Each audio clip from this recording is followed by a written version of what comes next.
Hey team, it's Miss Allen. Happy Monday and welcome to week 2 of Google Classrooms. How's everyone doing? I'm doing good. All right, let's get started. First, I want to shout out to everyone who started Google Classrooms last week. You guys did a really good job figuring out like how to log on, how to get all your assignments complete, how to follow directions. I even saw some of you guys during our Zoom parties and office hours, so really great start. Just a little plug, if you see that some of your friends aren't on here, make sure you give them a call, give them a text, and make sure, hey, you got assignments on Google Classrooms. Miss Allen's asking for you. All right, this week we're going to continue poetry.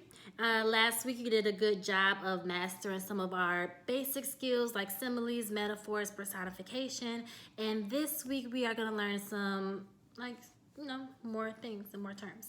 All right, so first, when you click on Miss Allen's 6th grade reading classroom, you're going to go to a page that looks like this. This first page, you're going to have all the announcements. If you need the link for our Zooms, then you're going to find the link somewhere here. If you want to go to see what classwork do I need to complete for today, all you need to do is click on classwork. And then you see right here, it says 3:30, that's today, Monday's assignments. And then you're gonna click on where it says Rhyme Scheme in Google Docs. That's gonna take you to a page that looks like this. And when you submit this, when you complete this, you're gonna copy your answers directly onto Google Docs, and then you can submit it to me when you're finished. You don't have to worry about writing your name and heading because I know exactly who you are, but you are going to copy your answers directly onto here. So for example, it says list as many examples of onomatopoeia as you can. That's some review from last week. This is an example. Finish the examples of alliteration. For example, Corona can't keep us from Kip. Number 3, it says write down at least one word that rhymes with each word below. For example, what rhymes with school? Oh, cool. And then number 4, in your opinion, who is the greatest rapper alive? And explain why you have this opinion. Again, everyone has a different opinion. Miss Allen, I think that Lil Wayne is the greatest rapper alive. Because, and then I'm going to give my explanation. Okay, so take however long you need to do to complete your PDN. You can pause this video and then resume it when you're finished. All right, our aim of the day is to find the rhyme scheme of a poem. Last week we talked about some of the lines and some of the devices that poets use. Rhyme scheme is also a device that poets use, and we're going to figure out how to find the rhyme scheme. The rhyme scheme is the pattern of rhyme in a poem. If a poem does not have a rhyme scheme, it is considered to be free verse. Everyone say free verse. Free verse. That was a cool. Okay, I'm sorry. Okay, a poet may use rhyme scheme to give the poem rhythm or to make it sound musical. I'm gonna walk through each step to find the rhyme scheme of a poem. Okay, so step number 1, you're gonna first label the first line with an A. Easy. That's the same step for whatever poem you have. Step 2, go to the last word of the next line, and if it rhymes with A, then you write A. If it doesn't rhyme with A, then you write B. Step 3, it says continue through the stanza to the last word of each line and label each new rhyme with the next letter in the alphabet. Restart at the beginning of each stanza and then look for a pattern. So if that doesn't make sense, just watch me. All right, this poem is called At the Library by Nikki Grimes. I'm going to read the poem all the way through once. I flip the pages of a book and slip inside, where crystal seas await in private tide. I find a paradise where birds can talk, where children fly and trees prefer to walk. Sometimes I end up on a city street. I recognize the brown-skinned girl I meet. She's skinny, but she's strong and brave and wise. I smile because I see me in her eyes. All right, as I was reading the poem, I obviously know that it rhymes. Now I need to figure out, okay, what's the pattern of the rhymes or what's the rhyme scheme? I label the first line A. I look at the last word of each line and I put an A there. Then I look at the last word of the next line. It says hide. I know hide rhymes with inside, so I also give that the same letter, which is A. Cool. Now I'm going to go to the next line. The last word says talk. Talk don't rhyme with hide or inside. So I'm gonna give it a new letter, and then just everyone click where, or on that space. The next letter that I'm gonna give it is a B. Now I'm gonna go to the next line. The last word says walk. Well, walk rhymes with talk, so I'm gonna give it the same letter, and that's another B. Easy. Next, the next word says street. Well, street doesn't rhyme with walk or talk or hide or inside, so I'm gonna give it its own new letter, and then that's going to be a C. And then it says, I recognize the brown-skinned girl I meet. Meet rhymes with street, so I'm also gonna give it the last letter, which is a C. The next word says wise. Wise doesn't rhyme with meet, street, walk, talk, hide, inside. So I'm going to give that a D. And then eyes, even though it doesn't have like the same, last three letters of wise, when I say it, it does rhyme with wise. So I'm going to give it the last letter or the same letter as wise, and it's a D. So the pattern here is every 2 lines rhyme. And I will call that rhyme scheme AA, BB, CC, DD. You guys just found the rhyme scheme of our first poem. All right, so let's go into some more practice. It's not always that's easy, okay?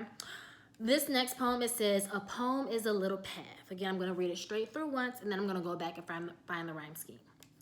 A poem is a little path that leads you through the trees. It takes you to the cliffs and shores, to anywhere you please. Follow it and trust your way with mind and heart as one. And when the journey's over, you'll find you've just begun. Okay, that had a nice little rhyme to it, so let's go back and find the rhyme scheme. Always read the first line and label it A. So path is A. The next word, or the next line, the last word says trees. Trees doesn't rhyme with path, so I give it a new letter, which is B. Now I'll go to the next line. The last word says shores. Shores, it don't rhyme with trees or path, so I give it a next letter, which is C. And now the last word of the last line says please. Please, it don't rhyme with shore, so I don't give it a C. It does rhyme with trees, trees, please, so I'm gonna give it the same letter, which is a B. All right, now we're on to our next stanza, and whenever we have a new stanza, we are going to start over with A. So way is going to be A. One doesn't rhyme with way, so I give it a B. Over doesn't rhyme with one or way, so I give it a C. And then begun doesn't rhyme with over, but begun rhymes with one, so I'm gonna give it a B. And if you see here, the stanzas have the same pattern, A, B, C, B. So the rhyme scheme of a poem's little path is A, B, C, B. Simple. All right, there's 2 more that we're gonna try together. Ghost House by Robert Frost. Let's see. I dwell in a lonely house, I know. What are you gonna give that first line? Yes, you're gonna give it an A. That vanished many a summer ago. Ago rhymes with no, so what are you gonna give the next line? That's right, you're gonna give it an A. And then the next line, it says was. I left no trace but cellar was. Was doesn't rhyme with ago or no, so what's the next letter? It is, ding, ding, ding, a B. And then we have a cellar in which the daylight falls. Falls rhymes with wall, so I give it the same letter, which is a B. And then the last line, it says, and the purple stemmed wild raspberries grow. Grow, oh, let's go back. Doesn't rhyme with falls or was, but it rhymes with ago and no. So grow gets the same letter as the first 2 lines, which is in A. If you look at the rhyme scheme, it's AA, BB, A. So you're just gonna write here, AA, BB, A. All right, you guys should have the hang of this by now. But this one's a little bit tricky. You know what? Should I do this one with y'all? You know what? I'm gonna do it with y'all, because Y'all gonna ask some questions. Okay. First, you label, let's read the whole poem first. Mother to son. Well, son, I'll tell you, life for me ain't been no crystal stair. It's had tacks in it and splinters and boards torn up and places with no carpet on the floor. Bare.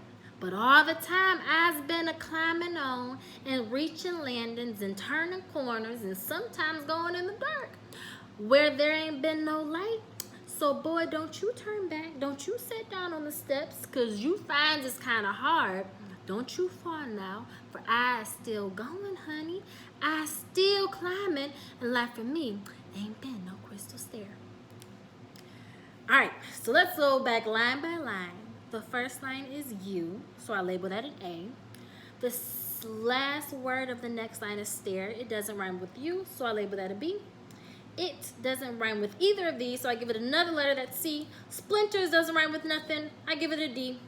Up doesn't rhyme with anything, I'm gonna give it an E. Floor doesn't. If you notice, like, this poem just, it don't rhyme. And some of you guys probably realized that as I was reading it, like, well, what if it doesn't have a rhyme scheme? What if none of the, the lines or words rhyme? If you remember in our notes prior, if it doesn't have a rhyme scheme, it is considered to be free verse. So where it asks you, what is the rhyme scheme of mother to son, you're going to write free verse. And that's how you find the rhyme scheme. All right, your job for the rest of class is to complete your independent practice exactly how we did our guided practice.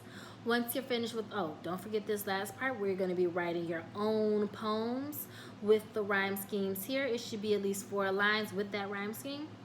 Once you're finished with that, you're going to take this exit ticket, and then you have new words on Quizlet. Once you click on that link, it's going to take you to Quizlet that looks like this, where you're studying some Greek and Latin roots. Now, some of these it might be familiar with, but a lot of these are new. So you're going to take some time to study the flashcards here.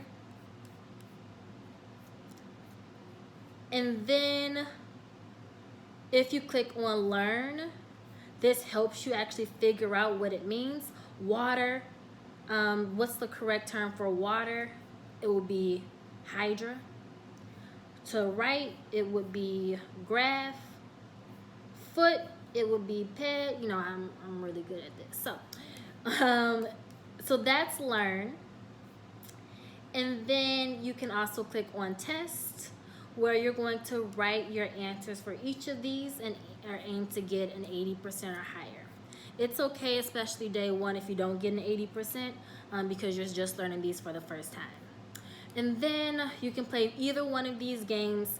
My favorite game will have to be, well, let's play both of them, but my favorite game is Gravity. Let's see how I do here. Here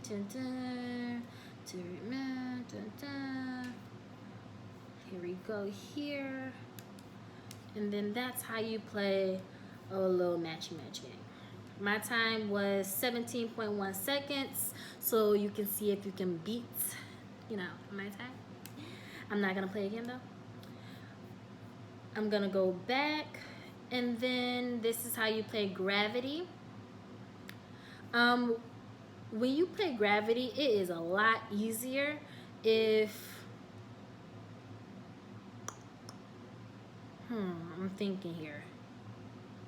What you should do is answer with the term, well, up to you, if you want to answer with term or definitions. I'm going to say answer with, let's just do random. You can just decide whatever you want. I can do either or because, I know this. Let's see. Hand, I know the root is man. And then foot, I know the root is ped. Now, right now this is land, like this is, I will finish this later. I'm actually gonna pause this right here.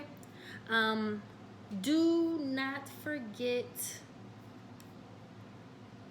this is your Google Doc. Do not forget to press Do not forget to press submit once you're finished. That means your entire classwork has answers to it. You've tried your best, you've completed your exit ticket. Once you submit it, it gets back to me, and then I'm going to grade it and then return it. All right.